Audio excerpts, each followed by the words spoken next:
இது சாப்பிடக்கூடிய மூலிகை தான். ஆமா. இது சாப்பிட்டு காமிங்க ஐயா. என்னங்க அப்படி சாப்பிட்டீங்க?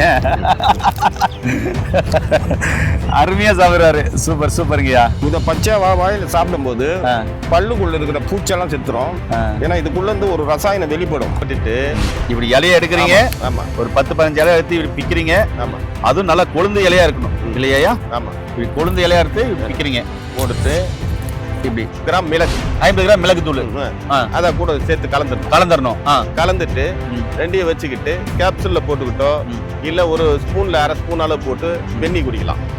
இப்படி தொடர்ந்து சாப்பிட வரும்போது சுகர் குறையும். ஓ, இது அருமையா இருக்கே. பவுடர் மாதிரி மாறிடும். அதை எடுத்து ஒரு கண்ணாடி பாட்டில போட்டு வச்சுக்கிட்டு வெள்ளைப்படுற பெண்கள் காலையில ஒரு அரை ஸ்பூன் மோர்ல போட்டு காலைக்கு குடிச்சிட்டே வந்தாங்கன்னா தொடர்ந்து ஒரு மாசம் கூட சாப்பிடலாம். அந்த வெள்ளை போக்கு படிப்படியா நின்றுடும்.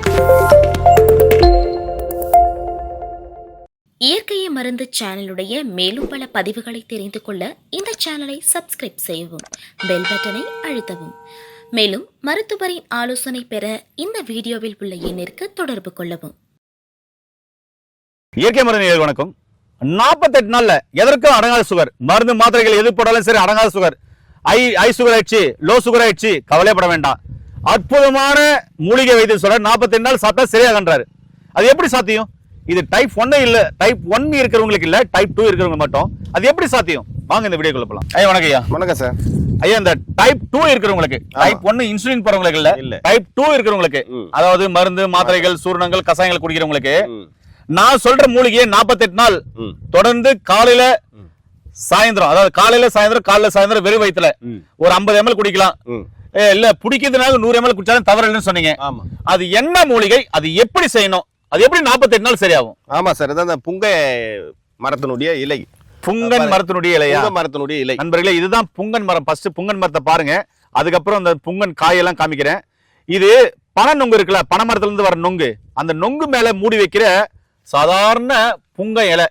இது ரொம்ப ரொம்ப குளிர்ச்சியா இருக்கும். இந்த மரத்து கீழே உக்காந்தா இது குளிர்ச்சி தன்மை உடையது.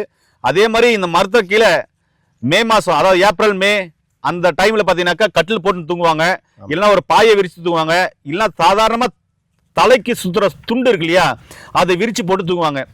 அவ்வளோ சில்லுன்னு இருக்கும், ஏசில இருந்த மாதிரி இருக்கும் அந்த வெயில் காலத்துல கூட. அப்படிப்பட்ட ஒரு மரம் தான் இந்த புங்கன் மரம்.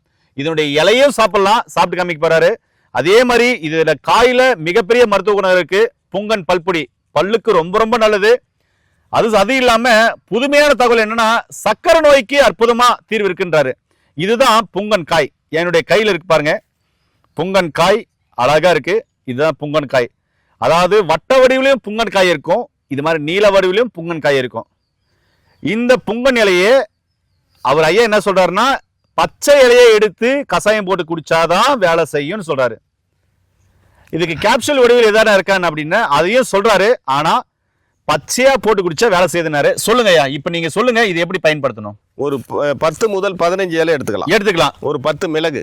ஓ, இப்படி எடுத்துக்கணும். ஆமா, இப்படி எடுத்துக்கணும். அப்படி எடுத்துக்கணும். எடுத்து நல்லா பிச்சிடணும். நல்லா பிச்சிடணும். இப்படி நேயர்களே எடுத்து இங்க பாருங்க, இப்படி பிச்சிடணும். ஆமா, இப்படி நல்லா பிச்சிடணும். பிச்சு 200 ml தண்ணியில போட்டுடணும். பிச்சு இங்க பாருங்க 200 ml தண்ணியில இப்படி போட்டுடணும். போட்டுட்டு இப்படி இலையை எடுக்கிறீங்க.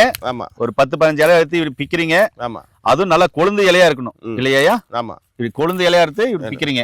போட்டுட்டு இப்படி நல்லா பிச்சு போட்டு, ஆமா சொல்லுங்க, 10 மிளகு போடணும். அதுல 10 மிளகு இடிச்சு போட்டுட்டு, ஓகே, ஒரு 1/4 ஸ்பூன் சீரகம் போடணும். 200 ml தண்ணி, அதை கொதிக்க வைத்து நன்றாக சுண்ட வைத்து 100 ml ஆக்கணும். 100 ml வடிகட்டணும். 100 ml வடிகட்டிட்டு காலையில் 50 ml வெறும் வயிற்றுல சூப்பர் ஆகிறதுக்கு முன்னால, அதே போல மாலையில 50 ml தொடர்ந்து குடித்து வர சுகர்னுடைய அளவு படிப்படியா கண்ட்ரோல்ல வந்துடும். கண்ட்ரோல் ஆகி நார்மல் ஆயிடும். பயப்பட தேவையில்லை. சூப்பருங்கய்யா. அதோட சேர்த்து அவங்க எடுக்கிற மருந்து மாத்திரையில எடுத்துக்கலாம். அதுவும் எடுத்துக்கலாம், ஒன்றும் பிரச்சனை அதெல்லாம் இல்ல, ஒன்றும் தப்பு இல்லை. ஐயா, இதுல 48 நாள்ல சரி பண்ணக்கூடிய அற்புதமான மருத்துவ தகவல் சர்க்கரைக்காக சொல்லியிருக்கீங்க. ஆமா.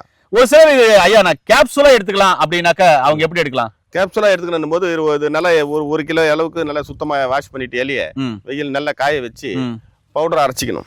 1 கிலோ பவுடர். 1 kilo powder. அது அதிகமா இருக்குதுன்னா ஒரு 100 கிராம் சொல்லுங்களேன். ஒரு 150 கிராம்.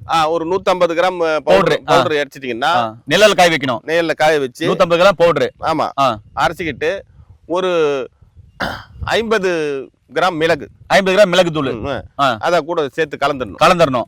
கலந்துட்டு ரெண்டையும் வச்சுக்கிட்டு கேப்சூல்ல போட்டுக்கிட்டோ இல்ல ஒரு ஸ்பூன்ல அரை ஸ்பூன் அளவு போட்டு வெந்நி குடிக்கலாம். இப்படி தொடர்ந்து சாப்பிட வரும்போது சுகர் குறையும். ஓ, இது அருமையா இருக்கே. சரிங்கய்யா. அப்படி ஐயா, இது காஞ்சி இலையா இருக்குது, வேலை செய்யுமா? செய்யும், கண்டிப்பா செய்யும். ஆனா பச்சை அளவுக்கு செய்யாதுன்றீங்களா? பச்சை அளவுக்கு செய்யாது, கம்மியா இருக்கும், அது பிரச்சனை இல்லை. சரிங்க. இதுல வேற என்ன மருத்துவ தொகை இருக்கு? இதுல பாத்தீங்கன்னா இந்த காய் இருக்கு பாருங்க. ஆமா. இந்த காயில வந்து குழந்தைகளுக்கு இதுக்குள்ள ஒரு ஓட்டையை போட்டு கழுத்துல கட்டுவாங்க. இதுக்குள்ள? ஆமா. எதுக்காகன்னா இதனுடைய மெடிசன் வேல்யூ தான். அதாவது வந்து குழந்தைகள் ஏற்படுகிற தோஷம், மாந்தம் இப்படி கட்டிடுவாங்க. ஆமா, பிட்ஸ் வராது. இப்படி காய் இருக்கு அப்படின்னு சொன்னா, ஆமா, அது என்ன பண்ணுவாங்க, சென்டர்ல ஒரு ஓட்டை போட்டு ஒரு நூல் போட்டு என்ன பண்ணுவாங்கன்னா இப்படி கட்டிடுவாங்க. இப்படி. அப்போ இந்த காயினுடைய வாடை படப்பட அது நாக்கில் கூட இப்படி நக்கி சில நேரத்துல பார்க்கும். அப்படி பார்க்கும்போது ஜீரண சக்தி மேம்படும், தோஷங்கள் வராது, குழந்தைய வந்து பாதுகாக்கும். அது மட்டும் இல்லை, இதுல இருக்கிற இந்த பருப்பு எடுத்து டீசல் ரெடி பண்றாங்க. பயோடீசல் பண்றதுக்காக இந்த காயை யூஸ் பண்றாங்க. இன்னும் வந்து இந்த காயில நிறைய தகவல் இருக்கு. அடுத்து இந்த பூவுல பாத்தீங்கன்னா பூக்களை எடுத்து நல்லா ஒரு கிலோ அளவுக்கு சேகரம் பண்ணி காய வச்சு ஒரு புது சட்டியில போட்டு லேசா வறுத்துக்கிட்டே வரணும். தொடர்ந்து ஒரு 1/2 hour வறுத்துக்கிட்டு வரும்போது ஒரு காப்பி கொட்டை கலரா அந்த பூக்கள் வந்து மாறும். காப்பி பவுடர் மாதிரி மாறிடும். அதை எடுத்து ஒரு கண்ணாடி பாட்டில போட்டு வச்சுக்கிட்டு வெள்ளைப்படுற பெண்கள் காலையில ஒரு அரை ஸ்பூன் மோர்ல போட்டு காலைக்கு குடிச்சிட்டே வந்தாங்கன்னா தொடர்ந்து 1 மாசம் கூட சாப்பிடலாம். அந்த வெள்ளை போக்கு படிப்படியா நின்றுடும். ஓ, அந்த மாதிரி ஒரு மருந்து இருக்கு. அடுத்து வந்து இந்த மரத்தினுடைய வேர் பட்டை இருக்குல்ல, அந்த வேர் பட்டையை வெட்டி எடுத்து சீவி எடுத்துக்கணும். படிகாரம் இருக்கு பாருங்க, நம்ம திஷ்டிக்கெல்லாம் கட்டுமே, அந்த படிகாரத்தை சுண்ணம் பண்ணக்கூடிய ஒரு மாபெரும் சக்தி வாய்ந்த மூலிகை வந்து இந்த புங்கன். அதாவது அந்த வேர் பட்டையை நைஸா சீவி எடுத்துக்கணும். எடுத்துட்டு உரல்ல போட்டு நல்லா இடிச்சு அந்த சாறு எடுத்து அந்த சாறுல படிகாரத்தை போட்டு கல்லுல ஒரு குழி அம்மின்னு சொல்லுவோம்ல, கழுவக்கல், அதுல படிகாரத்தை தூள் பண்ணிக்கிட்டு இந்த சாரை கொஞ்சம் கொஞ்சமா விட்டு அரைக்கணும். அரைச்சி பில்ல பண்ணி தட்டி காய வச்சு ஒரு 10 வரட்டி அடிக்க அதுல புடம் போடணும். புடம் போட்டோம்னா அந்த படிகாரம் வந்து பஸ்பம் ஆயிடும். படிகார பஸ்பம். இதை வந்து வாய்ப்புண்ணு, வயிறு புண்ணு, சுகர்னால ஆறாத புண்ணு, இதுக்கெல்லாம் உள்ளுக்கு சாப்பிடலாம். நல்லா ஒரு 1/2 கிராம் அளவுக்கு இல்ல 1 கிராம் அளவுக்கு வந்து வெண்ணெயில வச்சு சாப்பிடும் போது இந்த நோயெல்லாம் கட்டுப்படும். ஆறாத குழி புண்ணெல்லாம் ஆறிடும். ஐயா, இந்த மூலிகை சாப்பிட்டு காமிக்கிறேன் நீங்களே? நான் கண்டிப்பா சாப்பிட்டு பாருங்க, ஃப்ரெஷ்ஷா இருக்கு. ஆமா, இதை சாப்பிட்டு காமிங்களே. ஆமா, புங்க இலை சாப்பிடக்கூடியது நண்பர்களே.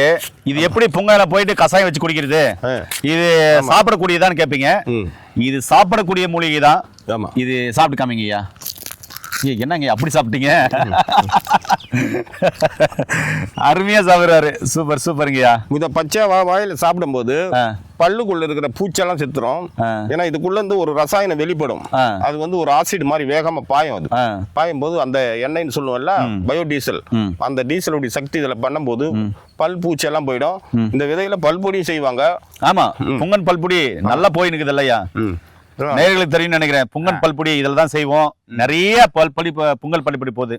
நேயர்களே, ஒரே மூலிகை பல்வேறு வகையான நோய் 48 நாள சுகரை அற்புதமாய் ரிவர்ஸ் பண்ணக்கூடிய ஒரு அற்புதமான மூலிகை இந்த புங்கன். இதை கண்டிப்பா பயன்படுத்தி பாருங்க. நோய் நொடி இல்லாம ஆரோக்கியமா வாருங்க. ஒருவேளை இதுல விஷத்தன்மை இருக்குதுனாக்க பயப்பட வேண்டாம், இதுல ஒண்ணும் இல்ல. அதுக்காக தான் நம்ம மிளகை சேர்த்துறோம். 7 மிளகு இருந்தா எதிரி வீட்டுல சாப்பிடலாம், 10 மிளகு இருந்தா பகல் வீட்டுல சாப்பிடலாம். சொல்றது புரிஞ்சிருக்குன்னு நினைக்கிறேன். அதனால இன்னும் தகவல் வேணா கீழே நம்பர் கால் பண்ணுங்க. மீண்டும் இன்னொரு அருமையான பதிவு சந்திக்கலாம். நன்றி, வணக்கம். வணக்கம் ஐயா.